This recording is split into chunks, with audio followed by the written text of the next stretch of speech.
7 modos de guisado se guisa la berenjena. La primera que la guisa es la baba de Elena, y a la hace bocadicos y al mete en una cena.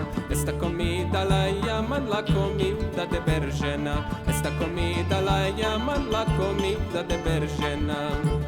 A mi tío c'era así que le agrada beber vino. Con el vino, vino, vino, mucho y bien de el vino. Con el vino, vino, vino, mucho y bien de el vino. La segunda que la guisa es noche de ichote, la cavaca por arrientro y la hinchita rosmote. Esta comida la llaman la comida al almondrote. Esta comida la llaman la comida al almondrote. A mi tío c'era así que le agrada beber vino. Con el vino, vino, vino, mucho y bien de el vino. Con el vino, vino, vino, mucho y bien de el vino.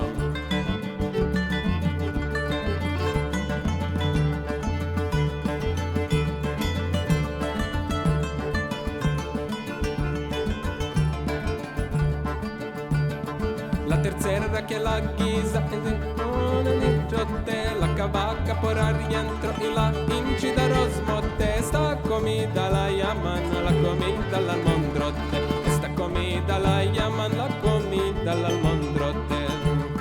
En las mesas de las fiestas siempre brilla el ajandracho, y a las hacemos pastelicos, ellos brillan en los platos, esperándose a ser servidos con los huevos caminados, esperándose a ser servidos con los huevos caminados.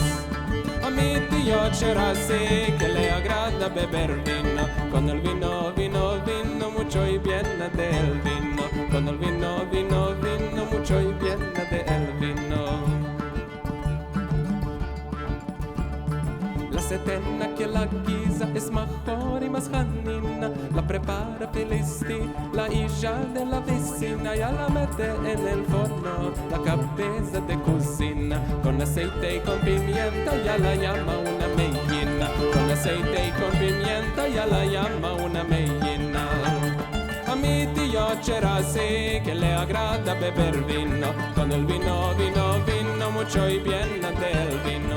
Con el vino, vino, vino, mucho y bien del vino.